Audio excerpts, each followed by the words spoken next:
안녕하세요. 재밌는 정치, 즐거운 봄, 문제로다가, 아유, 아니래요. 정치의 지도를 그리자! 입에 뱄어요. 네. 수능 완성 정치를 맡은 박보미입니다. 막 여러 가지 생각들을 하고 있었거든요. 그랬더니 저도 모르게 문제로 다가가는 개념이 이렇게 나와버렸네요. 우리 양은지 조연출님께서 음악과 플래시라고 하나요? 그게 너무 안 어울린다 라는 말을 방금 전에 해주어서 그 생각 계속 하고 있고, 또 보면서 다시 보니까 학생이 되게 엉성하게 생겼죠. 학생이 조금 이상하게 생겼어요. 아무튼 이 동영상이라고 하나요? 이 플래시, 이 제작은 EBS 근현대사, 수능특강 근현대사를 담당하시는 권용기 선생님께서 해주셨습니다. 이게 한 1년도 넘었을 거예요. 한참 전에 만들어주신 건데 수강 후기에다가 올려주셨더라고요. 그런데 이 수강 후기가 금방 덮이잖아요. 예, 학생들이 글을 쓰면 밑으로 사라져서 금방 사라져 버렸어요. 그래서 진짜 아까워서 그 만드신 거 저 좀 주세요 하고 있던 것을 보관하고 있다가 이렇게 여러분에게 드디어 1년 만에 이렇게 빛을 보게 됐습니다. 권영기 선생님 감사합니다. 허접하긴요. 누도 안 끼치셨습니다. 정말 안 어울리는 이 노래를 선택한 이유를 지금부터 이제 말씀을 드릴 텐데, 여기 학생이 그러잖아요. 정치 공부 잘하고 싶어 이렇게 얘기하잖아요. 정치 공부를 잘하는 방법은, 정치에서 수능에서 1등급을 받거나 만점을 받는 방법은, 비결은 첫째도 둘째도 개념입니다. 지금 선생님이 이 러브홀릭의 화분이라는 노래를 틀었습니다. 이 화분이라는 노래 가사를 보면 멀리서 멀리서 멀리서 그대를 보내요 떨리는 뭐 이렇게 나오잖아요. 노래 가사 속에서 이 화분은 그 화분이 되려 하는 것은 그 사랑하는 사람에게 선뜻 다가가지 못하니까 화분처럼 있다가 이렇게 잠드는 모습도 보고 그 자리를 그렇게 지키고 있겠다, 그런 의미인 것 같았거든요. 여러분, 바로 수능 완성이, 수능 특강이, 또 EBS 강의가 화분과 같은 것입니다. 여러분, 이렇게 놓여 있는 거예요. 그 자리에 이렇게 순서대로 개념 강의, 수능 특강, 수능 완성 이렇게 순서대로 정말 위치 변하지 않고 그대로 놓여 있습니다. 따라서 여러분들이 지금 개념도 다 끝나지 않았는데, 지금 수능 특강도 다 끝나지 않았는데 허겁지겁 막 이렇게 수능 완성이 오픈했네, 파이널 강의가 나왔잖아, 막 이렇게 허겁지겁 하실 필요가 전혀 없다는 거죠. 그 화분처럼 이렇게 놓여 있어요. 그래서 여러분의 페이스대로, 여러분이 하시는 그 페이스대로 가서 그때 시점에 여러분이 수능 특강을 또는 개념을 완벽하게 한 다음에 그 다음에 수능 완성이라는 화분을 이렇게 봐야 하는 겁니다. 여러분, 수능 완성을 여름방학 때 다 끝내도 1등급을 못 받는 학생이 있고, 수능 완성을 9월 달에 시작해도 만점을 받고 1등급을 받는 학생이 있습니다. 언제 하느냐가 중요한 것이 아니라 얼마나 개념을 철저히 하고, 그리고 수능 완성으로 보충하고, 이렇게 진짜 공부를 하는 것이 진짜 중요합니다. 그래서 어울리지 않는 화분이라는 노래와 경쾌한 플래시와 함께 보여드렸습니다. 여러분, 먼저 이번 시간은 4강째고요. 그리고 주제로는, 수능 완성 주제로는 세 번째 주제 민주정치의 원리를 갑니다. 민주정치의 원리에 문제를 찜꽁 해준 학생들을 먼저 소개하고요. 이제 본격적으로 들어가겠습니다. 보여주시죠. 민주정치의 원리의 1번 문제는요, 한기대 삼경학부 13학번 유세영. 2번 문제는 초등학교 교사를 꿈꾸는 모범생 김민경. 3번 문제는 꿈으로 가득 찬 김규원. 4번 문제는 제가 중복을 해서 잘못 이렇게 돼서 빠졌고요. 5번 문제는 글로벌 경영 컨설턴트 고민정. 6번 문제는 마음 따뜻한 사회복지사 김민정. 7번 문제는 훌륭한 책을 번역하는 번역가 정선경. 8번 문제는 리틀 박병선 박사님이 되고 싶은 허은지. 이렇게 문제를 찜해주었습니다. 네, 여러분, 이제 우리 수능특강 교재로는 20쪽이 되고요. 민주정치의 원리를 갑니다. 여러분, 우리 지난 시간까지 한 내용을 다시 한 번만 되새겨보세요. 우리 처음부터 1강부터 해서는 국가와 정치를 주인공으로 해서 각각의 중요한 내용들을 떠올려 봤습니다. 4강째 왔으니까 그 얘기는 안 할게요. 이제 민주주의로 갑니다, 여러분. 우리 지난 시간 강의부터 해서 민주주의의 의미, 그리고 민주주의의 이념 이렇게 살펴봤습니다. 민주주의의 의미에는 몇 가지가 있어요? 3가지가. 그래서 정치 형태로서의 민주주의, 사회 구성 원리로서의 민주주의, 생활 원리로서의 민주주의가 있다. 여러분, 민주주의가 있고요. 민주주의가 큰 주제고 그 가운데 민주주의의 의미에 세 가지가 있는 겁니다. 그 가운데서 시험에 잘 나오는 것은 생활 원리로서의 민주주의. 그래서 그 민주적 생활 양식들, 그 가운데서 다수결의 원칙이나 관용, 다름을 인정하고 차이를 인정하고 상대주의적인, 개방주의적인, 다원주의적인 태도, 그 관용 꼭 기억하시라라는 것. 또 여러분 이제 민주주의의 이념으로 왔어요. 민주주의의 이념은 목적이랑 같은 말이라고 했습니다. 민주주의의 큰 목적, 가장 큰 목적은 여러분 인간 존엄성이죠. 인간 존엄성은 여러분 3단원에서 또 나옵니다. 그래서 지난 시간에 할 때 인간 존엄성 이렇게 하는 부분들은 인간 존엄성이 민주주의의 가장 큰 목적이야 하고 정리하고 끝내는 것으로 했고요. 3단원에 가면 다시 한번 이야기가 되고요. 이 인간 존엄성을 실현하기 위해서 자유와 평등이 두 개의 수레바퀴처럼 이렇게 존재하고 이 자유에는 소극적 자유, 적극적 자유. 더 구체적으로 하면 국가로부터 국가에 의한 자유. 맞죠, 여러분? 평등에는 형식적, 실질적 평등, 같은 용어들까지. 차이를 인정하는 평등이 실질적 평등, 차이를 인정하지 않는 평등이 형식적 평등. 네, 이렇게 정리하고 여기에 오셔야 합니다. 우리 정치 지도를 그리자는 것 계속 여러분 1대1로 한다는 느낌으로 이렇게 해주세요. 지금 저와 함께 이 모니터를 보고 있는 학생, 오늘 이 시간은 민주정치의 원리입니다. 원리는 이 민주주의의 목적, 그 이념들을 실현하기 위한 제도적인 수단들입니다. 민주주의를 한다고 하면 이 수단들, 이 제도들, 이 원리들을 꼭 갖추고 있어야 돼요. 민주주의의 원리 5가지를 먼저 큰 그림으로 보겠습니다. 네, 보여주시죠? 네. 여러분, 베이직 앤 포인트. 네. 사실은 거의 대부분 아주 기본 개념들이에요. 우리 정말 저와 함께 개념 강의부터 수특 여기까지 온 학생들은 민주정치의 원리 5가지 줄줄줄 얘기할 수 있죠. 그런데 사람의 기억력이라는 것이 그땐 기억했다가 잠깐 텀을 두면 또 잊어버리기 마련입니다. 그래서 계속 보면서 주기적으로 보면서 정말 공부는 성실함이 제일 중요한 것 같아요. 계속 보면서 이해해 두고 있다가 시험 직전에 암기하는 것이다. 네, 이렇게 말씀드렸어요. 볼게요. 민주정치의 원리, 다시 말하면 민주주의의 이념을 달성하기 위한 제도적 수단. 민주주의라면 이 하나, 둘, 셋, 넷, 5가지가 있어야 된다. 하나, 둘, 셋, 넷, 5가지가 바로 민주정치의 원리입니다. 여러분, 민주주의의 의미, 우리 앞에서 배울 때 정치 형태로서의 민주주의. 뭐죠? 다수가 지배하는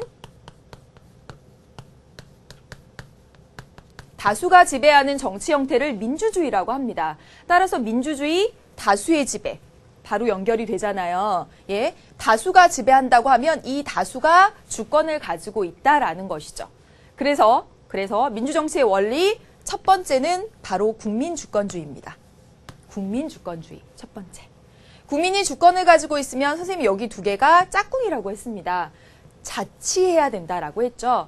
주권을 가지고 있다면 국민이 스스로 자기를 통치해야지 누구의 지배를 받아서는 안 되는 거잖아요. 그래서 국민 자치를 하고 있어야 하는데 국민이 스스로 자신을 통치하는 방법에는 직접 하는 방법이 있고 간접하는 방법이 있습니다. 하지만 오늘날 직접 민주정치를 한다는 것이 어렵기 때문에 대부분의 나라에서는 간접 또는 다른 말로 대의제를 하고 있죠. 대의제 바로 2번째 민주정치의 원리입니다. 민주주의를 하고자 한다면 바로 제도적인 수단으로서 국민주권, 대의제를 하고 있어야 된다는 것이죠. 그 다음 민주주의는 기본권 보장을 아주 핵심적으로 생각하고 있습니다. 기본권 보장. 아주 핵심적인 목표예요. 민주주의. 그래서 이 기본권을 보장하기 위한 그런 제도적 장치에 입헌주의라는 게 존재하고요. 입헌주의, 헌법을 세우는 주의. 다시 가서 또 구체적으로 볼 거예요. 3번째, 또 기본권 보장을 목적으로 하는 것이 권력 분립이다. 4번째, 여기서 중요한 것이 뭐냐면 진짜 자주 나오는 것, 입헌주의, 그리고 권력 분립의 공통의 목적이 바로 기본권 보장에 있다라는 것 여러분 잘 기억을 해 두셔야 되겠습니다. 이렇게. 그리고 보면 권력 분립을 또 나눠보면 권력 분립은 수평적 권력 분립과 수직적 권력 분립으로 나눌 수가 있습니다. 여러분 수평적 권력 분립은 동일한 위계의 입법부, 행정부, 사법부의 권력 분립을 의미하죠. 그래서 보통 이 수평적 권력 분립을 삼권 분립이다라고 얘기를 합니다. 수직적 권력 분립은요. 중앙정부와 지방정부 간의 분권. 그래서 여기 들어갈 것은 바로 지방자치입니다. 네, 큰 그림을 그려봅시다, 여러분. 이번 시간은 수능 완성 세 번째 주제, 그리고 강의로 치면 4강째, 수능 완성 세 번째 주제 민주정치의 원리입니다. 민주정치의 원리 5가지. 국민주권 쭉 뻗어와서 대의제, 기본권 보장해야지, 입헌주의, 권력분립, 그리고 또 다른 차원의 권력분립, 지방자치. 이렇게 5가지입니다. 5가지 머릿속에 넣어놓고 이제 하나하나 보도록 하겠습니다. 먼저 여러분 첫 번째 국민주권부터 볼게요. 보겠습니다. 사실은 정말 쉬운 내용이죠. 그래서 국민에게 주권이 있는 것, 그게 바로 국민주권입니다. 그래서 이렇게 설명하고 넘어갔었어요. 그런데 이제 정말 이렇게 개념을 보는 것은 거의 마지막이니까, 이렇게 친절하게 보는 건 마지막이니까 또 우리 교재에 잘 정리가 되어 있어서 우리 교재 20쪽에 있는 바로 주권론에 변천하는 그 부분을 가지고 와서 설명을 드리도록 하겠습니다. 여러분, 애초에 절대 왕정 시에 이 주권은 군주에게 있었죠. 그런데 어떤 사건을 계기로 해서 국민주권론의 시대를 열게 됩니다. 어떤 사건? 시민혁명.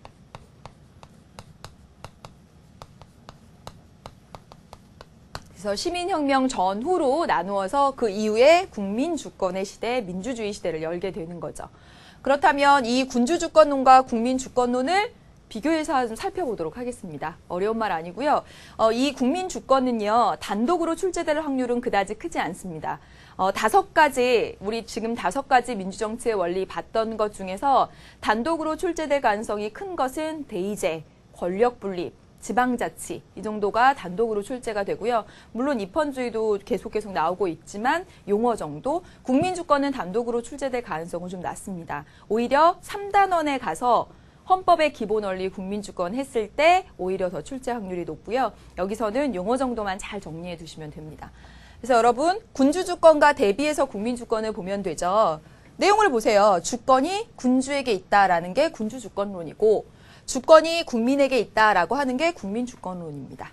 사상적 배경을 보면 군주주권론의 사상적 배경은 바로 왕권 신수설입니다. 왕의 권력은 신이 부여한 것이다. 신이 준 거예요. 그러니까 당연히 국가의 최고 의사결정권은 군주에게 있는 거죠. 그런데 시민혁명 이후에 이 국가, 이 정치사회를 바로 개인이 계약을 통해서 만들었다라는 사회계약설이 대두되고요. 자, 보세요. 이 사회, 국가, 정치사회를 바로 누가 만들어줬어요? 국민이 계약을 통해서 만들어줬어요. 따라서 최고 의사결정권, 주권의 소재는 바로 국민에게 있게 되는 거죠. 그래서 영향을 보면 군주주권론의 영향, 절대주의 시대에 중앙집권적인 통일국가 형성에 기여했겠죠. 왕의 권력은 신이 줬어. 그러니까. 이 국민주권론은요, 절대군주의 전제 권력을 타도한 시민혁명의 사상적 기반이 됩니다. 그래서 여러분 보면 주권의 소재 군주, 국민, 그리고 대표적인 군주주권론의 사상과 보댕 이렇게 나와 있는데 외우실 필요 전혀 없고요. 그렇다면 국민주권론과 관련된 사상가 누구 쓰면 되겠습니까? 로크와 루소를 쓰면 되겠죠. 이들이 국민주권을 얘기했잖아요. 제일 앞에서 배웠던 내용입니다. 그렇다면 여기서 하나쯤 의문이 드는 게 있습니다. 누구냐면 홉스죠, 홉스. 홉스는 분명 사회계약론자입니다. 그렇죠. 그런데 홉스는 바로 군주주권을 얘기했습니다. 여기랑 다른 거예요. 그런데 여기에 군주주권론은 바로 왕의 권력은 신이 부여했다라고 하는 그 의미의 군주주권론입니다. 그런데 홉스는 계양론자잖아요. 따라서 이 군주에게 주권을 준 것은 신이 준 것이 아니라 개인이 준 겁니다. 개인이 부여한 거예요. 그래서 이 주권은 개인이 부여한 것이다. 따라서 홉스의 군주주권을 왕권 신수설과 이렇게 연결시키면 절대로 오답이죠. 절대로 오답입니다. 홉스가 사회계약론자라는 그 가장 기본적인 것에서 출발해서 이 홉스의 군주주권, 군주에게 주권을 준 것은 개인이 계약을 통해서. 우리 이런 용어를 쓰기도 합니다. 예, 왕의 권력을 개인이 부여했다. 민수설이라는 말을 쓰기도 했는데 이게 좀 잘 안 쓴대요. 네. 그래가지고 그냥 이렇게 참고 삼아 한번 보시길 바라겠습니다. 그렇다면 우리 여기에 관련된 해당되는 문제 1번 문제를 보도록 할게요.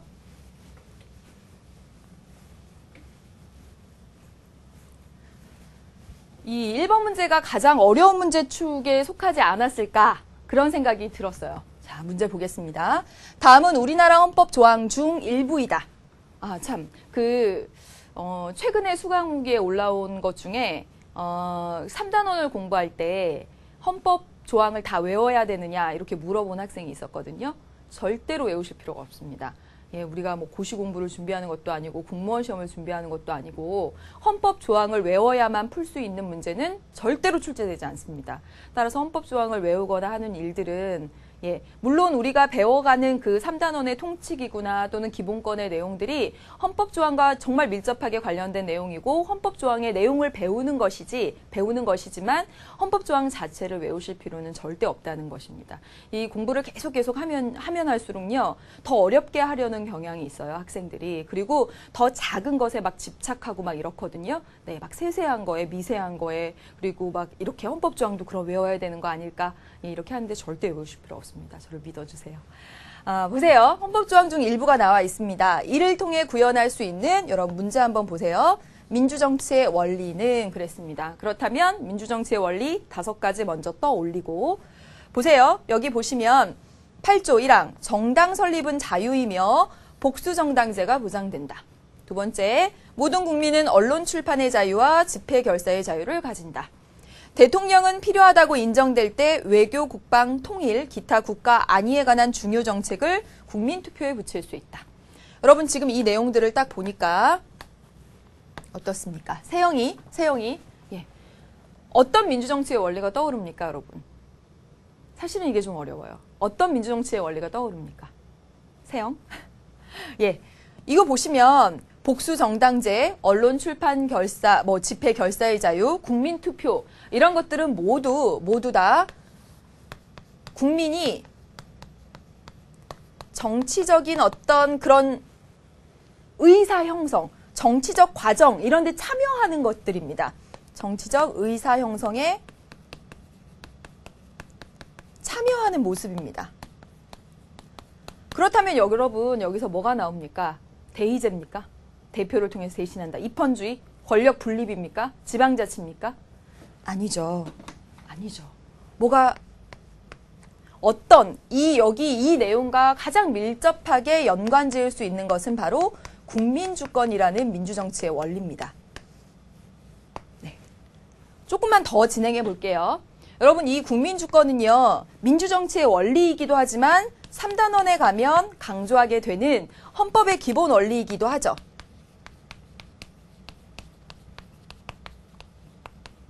헌법의 기본 원리 지금도 생각 안 나죠, 여러분? 헌법의 기본 원리 6가지 있습니다. 헌법의 기본 원리 그 6가지 가운데 특히 선생님이 강조했던 건 국민주권주의와 자유민주주의 그리고 복지국가의 원리였습니다. 기억 안 난다고요? 예. 또 가서 하면 되죠. 네. 보세요. 이 헌법의 기본 원리 가운데 하나도 국민주권이었어요. 헌법의 기본 원리를 공부할 때 이 국민주권주의의 실현 방안. 실현 방안을 한번 써볼게요, 여러분. 국민이 주권을 가지고 있습니다. 그렇다면 국민이 스스로 통치해야 되죠. 선생님이 늘 말씀드렸죠. 국민 주권과 국민 자치는 짝꿍이다. 따라다닌다. 국민이 주권을 가지고 있으면 국민이 스스로 통치해야 됩니다. 국민 자치해야 돼요. 그런데 오늘날 현실적으로 국민 자치할 수 있는 방안은 대의제라고 했습니다. 아, 그렇다면 국민 주권을 실현하기 위해서는 첫 번째 대의제하고 있어야 되겠구나. 대표를 뽑고 국민이 대표를 뽑는 이 대의제를 하고 있어야 되겠구나. 국민이 대표를 뽑으려면 참정권 가지고 있어야 되겠네. 그리고 국민이 발언할 수 있는 언론, 출판, 집회, 결사의 자유 이런 거 있어야 되겠죠. 그렇죠? 또 보세요. 이 가운데 공천하고 대표로서 출마하고 하는 그런 공천 또 추천, 대표자 배출의 대표적인 역할을 하는 정당이 존재해야죠. 3. 복수정당. 또 그 밖에 민주적인 선거제도. 이런 것들이 존재할 것입니다. 다시 말씀드릴게요, 여러분. 국민주권은 3단원의 민주정치의 원리이기도 하지, 1단원의 민주정치의 원리이기도 하지만 3단원의 헌법의 기본 원리로 배우기도 했습니다. 그래서 중요하게 배웠던 것이 이 국민주권의 실현 방안이었죠. 어떻게 하면 국민주권을 실현할 수 있을까? 대의제하고 있어야 될 것이다. 국민들이 참정권 가지고 있어야 될 것이다. 언론, 출판, 집회, 결사의 자유, 복수정당제도, 정당도 썼네요. 정당제도, 선거제도 이와 같은 것이 다 마련되어 있을 때 국민주권을 실현할 수 있다라는 것 3단원에서 강조해서 배웁니다. 그렇다면 지금 보세요. 저 제시문에 나와 있는 거 보면 복수정당제 나와 있고 언론, 출판, 집회, 결사의 자유 나와 있습니다. 이런 것들은 다 뭐죠? 국민주권의 실현 방안이 되는구나. 라는 것을 우리는 3단원에서 나중에 배우게 된다는 거죠. 지금은 거기까지 만약에 가기 어렵다면 이 모든 것들을 한번 딱 집어보면 복수정당제, 정당 설립의 자유, 언론, 출판, 집회, 결사의 자유, 국민투표 이와 같은 모든 것들이 국민이 어떤 정치적 의사 형성 과정에 참여하는 모습이고 그렇다면 이것과 가장 밀접한 민주정치의 원리는 국민주권이 될 것이다 라는 겁니다. 그래서 이 문제 여기 이 헌법 조항과 관련된 민주정치의 원리는 국민주권이 되겠네요. 1번부터 보겠습니다, 여러분. 1번. 국민에 의해 선출된 대표들이 정책 결정을 담당하게 된다. 이건 어떤 원리죠, 여러분? 세영아? 세영? 말해보세요. 대의제죠. 두 번째. 국가 권력을 여러 독립된 기관에 분산시켜서 한다. 뭡니까? 그렇죠. 권력 분립이죠. 세 번째 볼까요? 국가의 의사를 최종적으로 결정하는 권력. 여러분, 국가의 의사를 최종적으로 결정하는 권력이 바로 주권이죠. 이게 주권이고요. 이 주권이 바로 국민에게 있다. 이게 바로 국민주권에 대한 설명이고 정답은 3번이 되겠습니다. 다음 보겠습니다. 위로 다시 전입니다. 전. 네. 자치단체나 주민이 그 지역의 문제를 스스로 처리하는 것. 여러분, 이건 지방자치. 마지막 하나 남았네요. 기본권 보장을 위해서 헌법을 만들고 그 헌법에 따라 통치한다. 여러분, 세영? 이건? 그렇죠. 입헌주의. 이 문장 속에 나왔습니다. 입헌주의의 목적이 뭐라고? 기본권 보장의 목적이라고 이 문장 속에 나왔네요. 그렇죠. 그래서 이 1번 문제는 우리 민주정치의 원리 5가지에 대한 설명들이 선지로 나왔고 이와 관련된 딱 바로 고르는 국민주권에 대해서 고르는 그런 문제였습니다. 네, 이제 국민주권 봤습니다. 국민주권 어렵지 않게 나올 겁니다. 이 정도면 조금 어려운 편이었고 헌법의 기본 원리까지 이렇게 이제 가서 풀면 이제 쉽게 풀어지는 그런 문제가 됐어요. 이제 두 번째 뭐죠? 네, 대의제입니다. 두 번째 문제를 넘겨주세요. 여러분, 두 번째 대의제. 이 대의제는요, 사실 이거 정말 별표, 몇 개의 별표입니다. 지금 이 대의제는 민주정치의 원리에서 간단히 맛을 보여주고 1단원의 5번째 주제, 우리 교재의 5번째 주제에 보면 05 주제, 1단원의 05 주제에 보면 민주정치와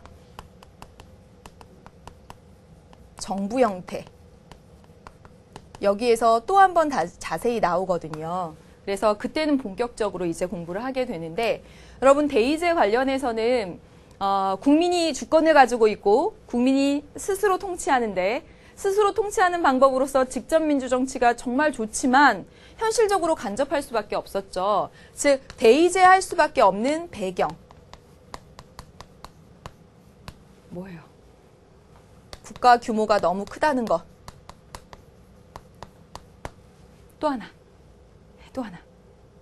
사회가 너무 전문화되고 복잡화되었다는 것. 그래서 일반 국민들이 모두 직접 하기가 사실 어렵습니다. 주제 자체가 또 정책, 이슈, 이런 사회적인 문제 이런 것들이 워낙 전문화되고 복잡하기 때문에. 그래서 대의제로 간 것이죠. 그런데 대의제 하다 보면 여러 가지 문제점이 생기죠. 대표에게 대신 맡겨두니까 사람들은 정치에 무관심해지고 또 대표는 정말 국민의 의사를 잘 받아서 열심히 하지 않는가 하면 그런 문제들도 생기고 있습니다. 아무튼 그런 얘기들은 우리 여기서도 다시 한번 얘기를 하게 되고 사실은 가장 기본적인 얘기들입니다. 여러분 대의제 관련해서는 시험에 출제될 확률이 높은 것은 바로 이 대표와 대리의 문제. 대표, 우리가 뽑은 이 대표가 정말 대표냐 아니면 대리자냐 하는 이 문제. 평가원이 굉장히 좋아하는 주제였고요. 진짜 반갑게도 6월 모의평가 언어 영역의 마지막 제시문으로 길게 나와서 우리 모두 반가워하면서 박수를 치고 완전 즐거워했던 그 대표와 대리 문제. 여기 가서 다시 이야기를 하게 될 겁니다. 이게 중요하고요. 또 하나는 대의제의 위기죠. 이번 2013 6월 모의평가에도 대의제의 위기 문제가 단독으로 출제되었는데 이 대의제의 위기는 1단원에서도 나오고요. 여기서도 나오고요. 그리고 3단원에서도 또 나옵니다. 3단원에서도 또 나와요. 그래서 이 대의제 관련해서는 뭐 대의제가 나온 배경이라든가 대의제의 문제점 같은 경우는 기본적인 개념들에 해당되고 바로 이 주제들이 훨씬 중요하고요. 여기 가서 또는 3단원 가서 다시 한번 다루도록 하겠습니다. 대의제 관련된 문제를 이제 한번 보도록 할게요. 네. 지금 이 가나 대의제 관련된 그림인데요. 이게 이렇게 그려놓으니까 조금 어렵지만 좀 지울까요? 우리 이렇게 많이 그렸죠. 정책 결정. 정책 결정을 국민이 이렇게 하면 이것이 바로 뭐죠, 여러분? 네. 이게 바로 직접이죠, 직접. 그런데 방금 전에 봤다시피 현실적으로 이렇게 하기 어려운 배경들이 있기 때문에 바뀌었습니다. 어떻게요? 정책 결정 가운데 대표를 국민이 선출해서 가는 이렇게 가는 것이 바로 간접의 모습이죠. 이게 간접 또는 대의제의 모습입니다. 이게 대의제의 모습이죠. 바로 이 모습을 옆으로 그려놓은 것이 바로 가의 그림이 됩니다. 그래서 가의 그림이 바로 정책 결정을 대표를 통해서 이렇게 한 단계 이렇게 걸러서 가게 되는 그래서 대의제의 그림이 되고요. 이제 거기서 한 발 더 나아가서 여러분 이 나아 그림도 역시 대의제 그림입니다. 그런데 누가 들어갔어요? 이익 집단이 들어갔다는 거죠. 다시 말하면 이 이익 집단들이 입법자에게 영향력을 행사하는 바로 그 모습입니다. 현대 대의제의 모습이죠. 현대 대의제의 모습이죠. 그러면 문제를 한번 풀어보도록 할게요, 여러분. 네. 기업, 가에서 여기 대의제, 가에서 국민이 정책 결정에 직접 참여하는 것은 입법자의 영향력을 낮추는 것이다. 어때요? 맞는 말인가요? 보세요. 이 대의제에서는 국민이 대표를 선출하고 이 대표가 정책 결정을 하게 되어 있는데 그런데 국민이 만약에 직접적으로 정책 결정에 참여하게 된다면 당연히 입법자의 영향력은 낮아지겠죠. 당연한 얘기입니다. 맞는 얘기죠. 니은 보겠습니다. 나 볼까요? 사회 구성원의 이익이 똑같이 반영된다는 것을 보여준다. 여러분 이거 은지야 이거 은지 예 우리 조연주 선생님도 은지인데요. 이거는요. 네 보시면 나에 보시면 국민이 있고요. 그리고 조직화된 이익 집단이 대표에게 영향을 끼칩니다. 그래서 정책이 결정돼요. 지금 이 나의 그림은 사회 구성원의 이익이 똑같이 반영된다는 것을 보여주는 것이 아니라 이익 집단을 구성해서 특수 이익이 정책 결정에 반영이 된다라는 것을 보여주고 있는 거죠. 틀린 얘기입니다. 따라서. 디귿 볼게요. 나에서 개인은 자신의 이익을 달성하기 위해서 타인과의 연합이 필요하다. 여러분 이 타인과의 연합이 바로 뭐죠? 은지 이것이 바로 이익 집단이죠. 우리 이것도 2단원에 가서 배우게 되지만 미리 얘기하면 이익 집단의 등장 배경을 생각해 볼까요? 이익 집단의 등장 배경. 정당이 제 역할을 잘 못해서. 그래서 내 이익은 내가 지켜야 되겠다. 라고 등장한 거죠. 또요, 누가? 의회가. 바로 제 역할을 못해서. 의회주의의 위기. 의회가 제 역할을 못해서. 그래서 안 되겠다. 세 번째, 누구요? 행정국가화 현상. 조직화된 행정부에 조직적으로 대응하기 위해서 행정국가화 현상. 이런 것들이 이익 집단의 등장 배경이었습니다. 2단원 가서 또 다시 할 거예요. 예. 지금은 이제 마지막 정리니까 막 복합적으로도 보고 이렇게 되죠. 예. 그래서 이익 집단 타인과의 연합, 다시 말하면 이익 집단이 필요하다. 왠지 그렇죠? 맞는 얘기죠. 리을 볼게요. 가나 모두 대의제의 위기를 극복하기 위해 등장한 것이다. 여러분, 가나 모두. 왠지 여기서 틀린 것. 가나 모두. 누가 대의제의 위기를 극복하기 위해서 등장한 것일까요? 가와 나 중에. 그렇죠. 나죠, 나가. 나 보세요. 이익 집단이 이렇게 사이에 낀 것은 바로 의회가 제 역할을 못하는 바로 이 현실. 그래서 이익 집단이 등장한 것이고 여기 정책 결정 과정에 이렇게 하나의 큰 틀로 차지를 딱 하는 것을 보니까 아, 이것이 바로 대의제 위기를 극복하기 위해서 나와 같은 그림이 나타나 있구나. 이익 집단의 전문성을 빌리는 거죠. 예. 그래서 여기는 가나 모두가 아니죠. 나라고 해야 되죠. 그래서 여러분 정답은 기억, 디귿 이렇게 고르시면 되겠습니다. 여기까지 이렇게 봤어요. 여러분 지금 다시 민주정치의 원리, 국민주권, 대의제까지 본 거예요. 이제 세 번째 뭐죠? 네, 입헌주의입니다. 여러분 이 입헌주의에 관련된 것은 이 정리된 내용은 우리 교재 아니라 선생님이 정치의 지도에 있는 그 내용 정리 일부를 가져왔습니다. 입헌주의는 헌법을 세우자라고 하는 주의. 다시 말하면 헌법에 따라서 통치하는 원리입니다. 진짜 중요한 내용은 뭐냐면 이 입헌주의의 목적은 바로 국민의 기본권 보장에 있다라는 사실입니다. 왜 입헌주의의 목적이 국민의 기본권 보장일까? 왜 그럴까요? 여러분, 시민혁명 이후에 절대 왕에 대해서 저항한 거죠. 시민혁명 이후에 이 절대 왕에 저항해서 시민혁명을 이제 일으키고 난 이 시민들이 이 시민혁명의 이런 내용들, 이런 것들에 대한 성문 헌법의 제정을 요구했습니다.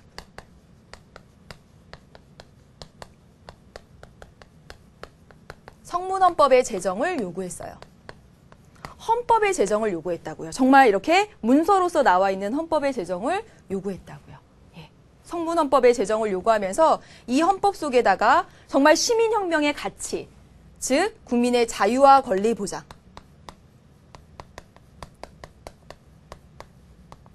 이 내용을 넣어줘.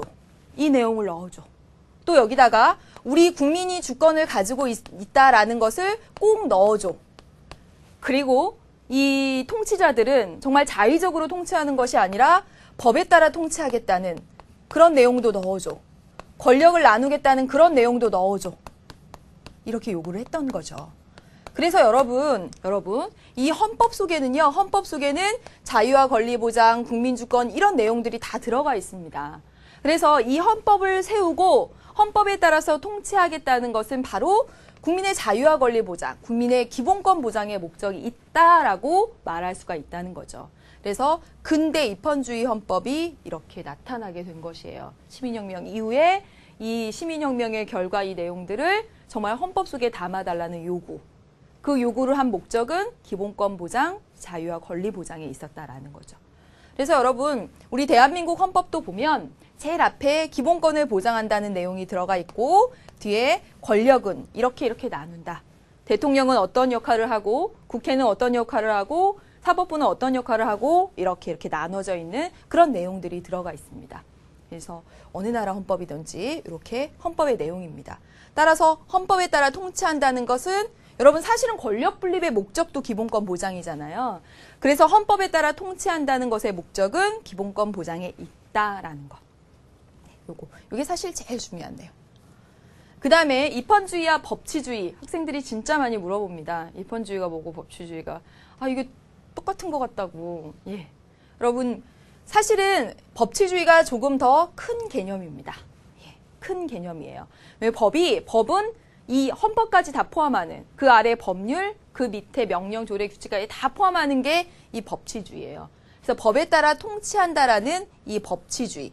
이 법치주의 확립을 위해서는 당연히 입헌주의가 서 있어야 되겠죠. 그 중에 하나인 헌법이 세워져 있어야지만 입헌주의가 확립돼야지만 법치주의를 얘기할 수 있는 거죠. 그래서 입헌주의와 법치주의의 관계를 보면 이 입헌주의라고 하는 것은 법치주의 확립을 위한 요소가 된다. 다시 좀 그림을 통해서 그려보면 제일 위에 헌법이 있고요. 그 밑에 법률, 명령, 조례, 규칙 이렇게 있잖아요. 입헌주의는 바로 이 헌법을 세워서 헌법에 따라 통치하자는 것이고 법치주의는 이 모든 것, 법에 따른 통치. 그래서 이 법치주의의 그 영역이 훨씬 더 높고요. 따라서 법치주의를 달성하기 위해서는 입헌주의는 필수 요소가 되는 거죠. 그렇죠? 또 하나 보겠습니다, 여러분. 이제 법치주의라는 말이 나왔으니까 그래서 우리 문제 보면요. 문제나 또는 개념 정리된 내용들을 보면 민주정치의 원리에서 입헌주의 가로 열고 법치주의 이렇게 써놓은 교재들도 있고 또 법치주의로 이렇게 강조해서 밝혀놓은 교재들도 있습니다.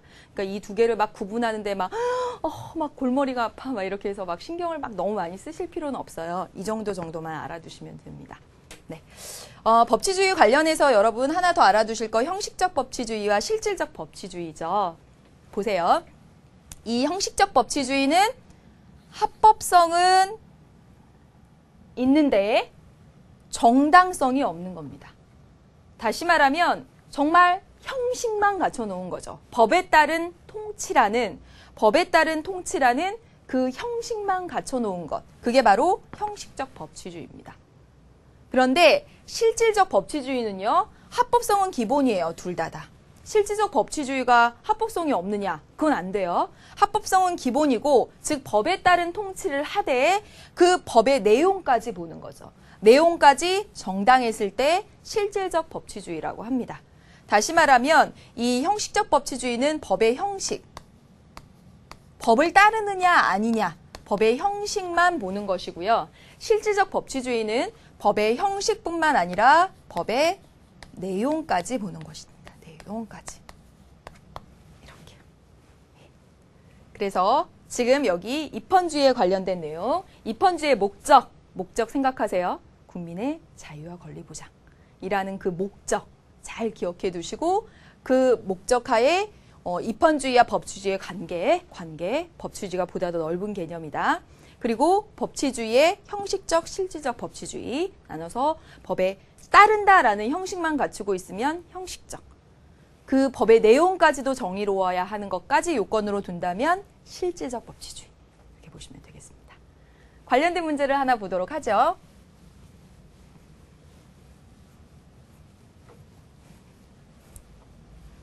밑줄 친 부분에 부합하는 진술만을 보기에서 있는 대로 골라봅시다. 20세기 초까지 대부분의 서양 국가, 특히 독일에서 이 법치라고 하는 것은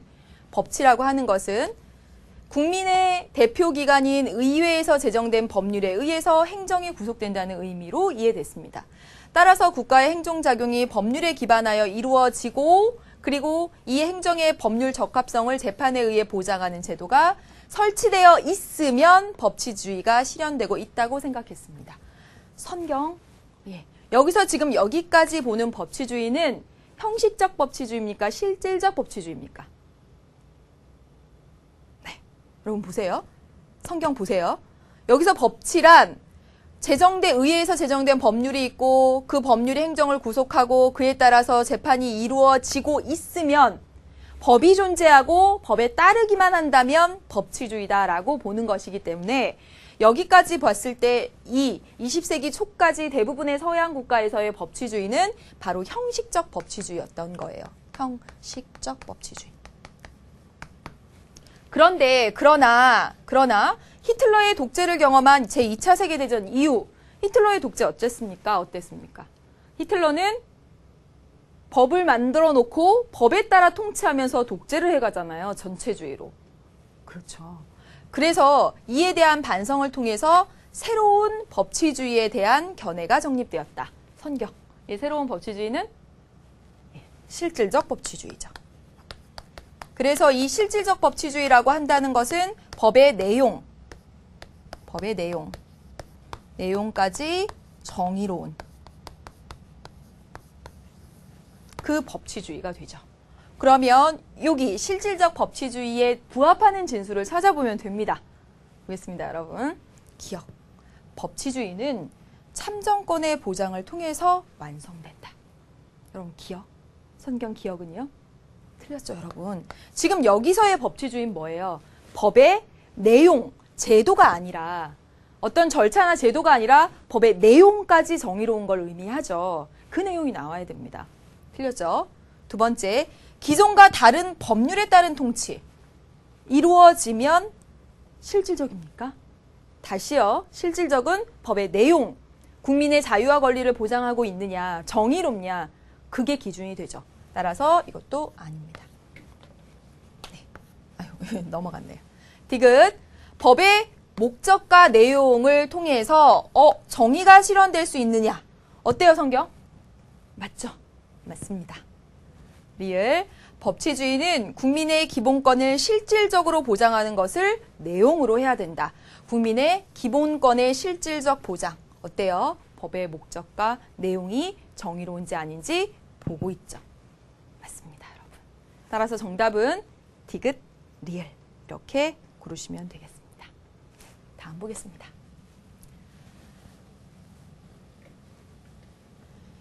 이제 여러분 지금까지 온 거 보면 국민주권, 대의제, 입헌주의까지 왔습니다. 입헌주의의 목적이 국민의 기본권 보장, 자유와 권리 보장에 있다라는 사실을 꼭 기억하라고 했죠. 여러분 역시 이제 네 번째 권력 분립으로 왔는데 이 권력 분립의 목적 역시 어디에 있다? 국민의 기본권 보장에 있다. 권력 분립의 목적도 국민의 기본권 보장에 있다. 그런데 이 권력 분립 이론에는 여러분 두 가지가 있습니다. 이권 분립 이론, 삼권 분립 이론.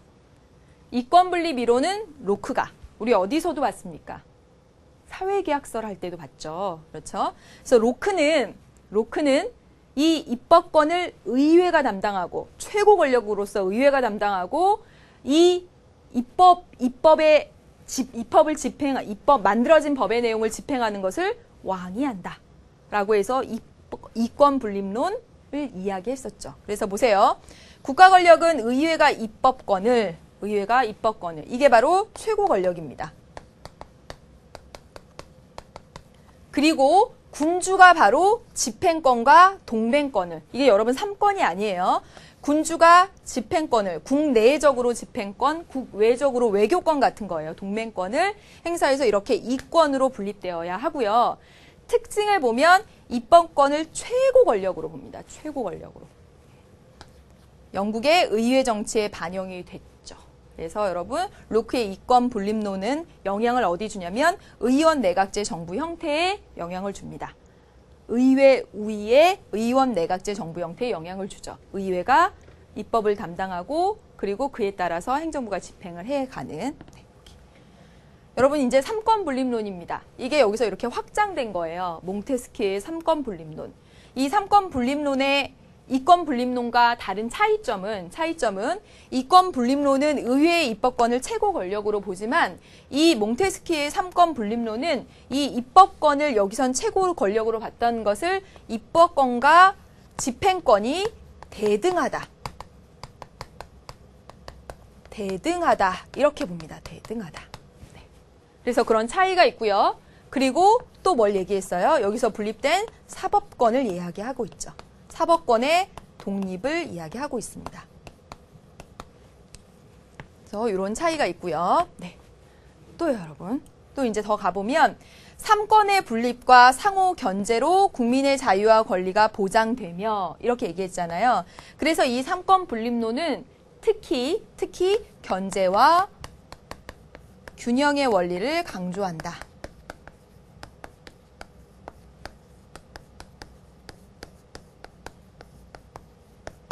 그래서 이 삼권 분립론은 대통령제 정부 형태에 영향을 주게 됩니다. 대통령제 정부 형태에 영향을 주게 되죠.